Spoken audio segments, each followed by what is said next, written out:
जी, हम लोग यहाँ न्यूमरोलॉजी के हिसाब से दिशा के केस के ऊपर अब डिस्कशन करेंगे। मैंने कल एक वीडियो की है जो सुबह में मेरी टीम ने अपलोड की है। उसमें मैंने 13 और 14 जून को जो हमने उसका न्यूमरोलॉजी के हिसाब से कैलकुलेशन किया था, तो वो किन हथियारों या खूनियों के साथ उनका जन्मदिन के हिसाब से वो मैच करता है, उसके ऊपर मैंने वीडियो की थी। उसका लिंक डिस्क्रिप्शन बॉक्स में डाल दूँगी। अब हम यहाँ पर बात करेंगे दिशा सालियन के केस के ऊपर, क्योंकि दिशा और सुशांत का केस साथ ही है, जुड़ा हुआ। वो दोनों एक दूसरे से अलग नहीं है, तो ऐसा नहीं हो सकता कि एक के ऊपर मैं बात करूँ, दूसरे को हम नोटिस भी ना करें। अच्छा, दूसरी बात ये है कि यहाँ पर मुझसे हर कोई सचिन वाजे या मेरा ख़्याल से सचिन वाजे ही उनको कहेंगे, मुझे उनका आखिरी नाम सही से बोलना नहीं आता। सचिन वाजे की केस के ऊपर मुझे सब लोग कह रहे हैं कि मैं बात करूं।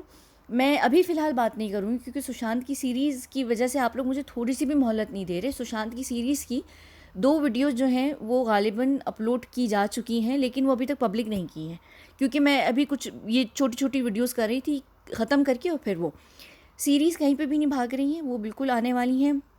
आप बिल्कुल समझेंगे, बिल्कुल बस वो आने वाली हैं। मुझे उनसे डर ज़रूर है, लेकिन उसका ये मतलब हरगिज़ नहीं है कि मैं वो नहीं करूँगी। मैं ज़रूर करूँगी, लेकिन उसमें मुझसे जुड़ा बहुत कुछ है, क्योंकि जो मैं बात करने वाली हूँ वो सुशांत से भी जुड़ेगी उसी हिसाब से, तो उसमें उसकी वजह से मुझे थोड़ा-सा डर है, ठीक है?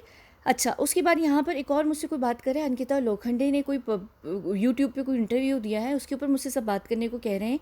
मैं फ़िलहाल तो उसके ऊपर बात नहीं करूँगी। मैं 3 या 4 मिनट की एक वीडियो बना के उसके ऊपर थोड़ा-सा आप लोगों को बता देती हूँ कि मैं क्या समझ रही हूँ। मैं अंकिता के ऊपर प्रॉपर तरीके से बात करूँगी, क्योंकि मैं जब सुशांत की सीरीज़ ख़त्म करूँगी, उसके बाद मैं एक और 3-4 वीडियोज़ करूँगी, जिसमें मैं सुशांत की सारी गर्लफ्रेंड्स के ऊपर बात करूँगी, तो उसमें मैं उसको बता दूँगी, ठीक है ना? चलिए, यहाँ पर हम 2 मिनट से ही शुरू करते हैं, टाइम स्टैम्प डाल देंगे। जिसने ये नहीं सुननी थी बातें, वो ठीक है, वो ना सुने।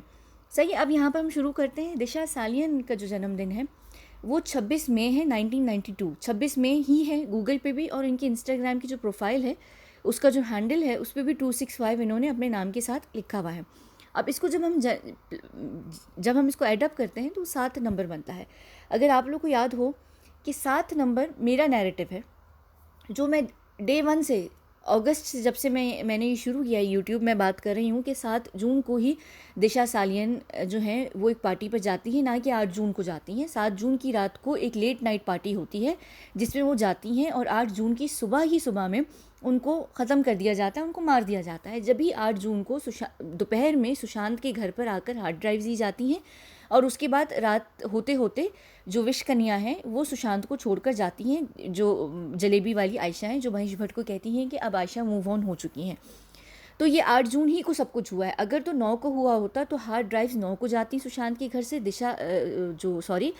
क्या नाम है, रिया चक्रवर्ती भी 9 को जाती, क्योंकि 8 को सारी घटना घट चुकी थी सुबह ही में, तो इन लोगों को पता चल चुका था कि अब आगे क्या होने वाला है, तो उससे पहले ही सारी चीज़ें उन्होंने शुरू की हैं। तो ये याद रखिए कि वो जो भी कुछ हुआ है वो 7 जून को है, 8 जून को कुछ भी नहीं है। 8 जून को मारा गया है उन्हें सुबह के समय पे। शाम 8 जून को कोई भी पार्टी नहीं हुई है, कोई भी पार्टी नहीं हुई है, ठीक है? चले, अब यहाँ पर हम चलते हैं, क्योंकि हम 7 जून की बात कर रहे हैं, तो 7 जून का ये जो नंबर है, 7 जून को अक्षर कहेंगे ना आप, शायद, मुझे नहीं पता, मुझे बता दीजिएगा। खैर, ये जो भी नंबर है, ये डायन जो है एकता कपूर, उनका जन्मदिन 7 जून का है। यहाँ पर उनकी फुल कैलकुलेशन के ऊपर मैं अभी बात नहीं करूँगी, और मेरे हिसाब से भी जो 7 जून का ही दिन है, तो ये 7 जून उस हिसाब से यहाँ पर होता है। अब क्योंकि हम डायन की बर्थडे के ऊपर बात कर रहे हैं, और मेरी जो कैलकुलेशन है, जो 7 जून है मेरे हिसाब से, उसका उसको जब हम कैलकुलेट करते हैं तो उसका 8 नंबर आता है, और डायन का भी जो आ रहा है जन्मदिन का, वो 8 नंबर आता है, एकता कपूर का। और नीचे हम नौटंकिता का भी जाते हैं तो वो भी 8 नंबर ही आता है। अब आप लोगों को याद होगा कि सुशांत के जाने के तुरंत बाद 17 जून, गौर कीजिएगा, 17 जून को नौटंकिता जाती हैं किन से मिलने? एकता कपूर से मिलने। अब 7 और 1 को भी आप प्लस करें तो 8 ही बनता है। मैंने उसके ऊपर वीडियो भी की हुई थी कि वो मिलने जाती हैं एकता कपूर से। पहले सुशांत के परिवार से मिलती हैं वो दोपहर में, और मेरे ख्याल से लेट इवनिंग में वो जाती हैं एकता कपूर से मिलने, जहाँ पर वो डिस्कस पता नहीं क्या करती हैं, लेकिन वो भी 17 जून को जाती हैं, तो 1 और 7 वहाँ पर भी 8 बनता है। और ऐसा हो ही नहीं सकता कि नौटंकिता दिशा सालियन को ना जानती हूँ। मैंने इसके ऊपर भी वीडियो की थी कि नौटंकिता से जब भी पूछा गया है कि वो दिशा को जानती हैं, तो उन्होंने कहा था कि नहीं, मैं दिशा को नहीं जानती, हालांकि वो दिशा को जानती हैं। तो दिशा के ऊपर भी इनका इनका कहीं ना कहीं कोई ना कोई संबंध बनता है। और एकता कपूर तो माशाल्लाह से दोनों ही केसेस में, लेकिन सबसे ज़्यादा जो उनका बनता है वो दिशा सालियन के केस से बनता है। तो ये यहाँ पर आप लोग खुद देख सकते हैं। उसके बाद हम आगे चलते हैं। ये हाँ अच्छा, अब ऑफिशियल नैरेटिव भी 8 जून का है। ये तीनों चीज़ें जो 7 जून वाला नैरेटिव है मेरे हिसाब से अंकिता और एकता की 8 आता है। तो यहाँ पर ऑफिशियल नैरेटिव जो है वो 8 जून का है। कहा जा रहा है कि 8 जून की जो है वो एक शाम की पार्टी थी जहाँ पर दिशा सालियान जाती हैं। तो ये एक ऑफिशियल नैरेटिव है। अब क्योंकि हम ऑफिशियल नैरेटिव की बात कर रहे हैं तो दोनों ही ऑफिशियल नैरेटिव्स के ऊपर बात करना बहुत ज़रूरी है। एक वो पार्टी का दिन है और दूसरा आत्महत्या का दिन है, जिस दिन 9 जून को जब 12 और 1 बजते हैं, 8 और 9 के बीच की जब रात बदलती है, तो कहा जा रहा था कि 1 बजे के समय पे या 1 या 2 बजे के समय जो दिशा सालियन है उन्होंने अपने आप को गिराया है। तो ये दोनों आत्महत्या के ऑफिशियल नैरेटिव है, आत्महत्या और पार्टी का। अब हम अगर 8 जून को प्लस करते हैं तो 9 बनता है। और देखिए बड़ी अजीब सी बात है कि 9 बनता और यहाँ पर अगला दिन 9 जून का आता है। वो खैर इतनी हैरानगी की बात नहीं है कि जब आप चीज़ों को प्लस माइनस करते हैं, आप लोगों को पता होगा अगर न्यूमरोलॉजी में, तो अगला दिन हमेशा वो मैच कर ही जाता है। तो यहाँ पर 9 आता है, ठीक है। अब 9 को तो आत्महत्या हो गई, लेकिन 9 जून को जब हम प्लस करते हैं तो यहाँ पर 1 आता है और यहाँ पर सुशांत का जो है वो 1 है और ऑफिशियल नैरेटिव आत्महत्या का भी 1 है।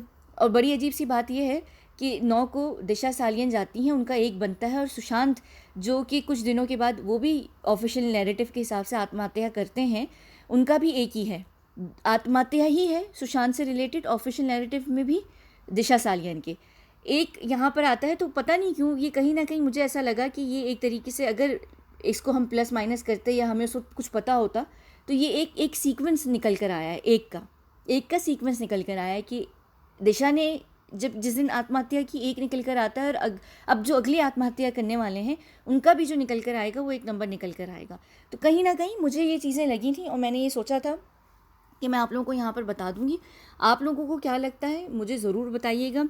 यहाँ पर मैं इस वीडियो को ख़त्म करती हूँ और इस वीडियो को ख़त्म करने के बाद मेरी कोशिश ये है कि मैं एक वीडियो अंकिता लोखंडे पे कर दूँ, क्योंकि आप लोग बहुत ज़्यादा उसको लेकर हो रहे हैं, आप लोगों को शायद कन्फ्यूजन हो रही है उस इंटरव्यू से।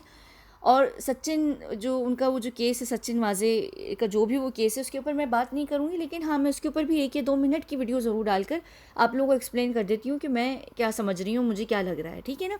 और उसके बाद हम सीरीज़ शुरू कर देते हैं। मेरा ख्याल से मैं अभी जो लास्ट सुशांत की जो तस्वीरें हैं, जो उनके बिस्तर की जो तस्वीरें हैं, उनको लेकर मैं उस वीडियो को थोड़ा सा रोक देती हूँ। कोशिश करूँगी कि सीरीज़ में ही उसको इंक्लूड कर दूँ, ठीक है ना। चलिए यहाँ पर बहुत बहुत शुक्रिया।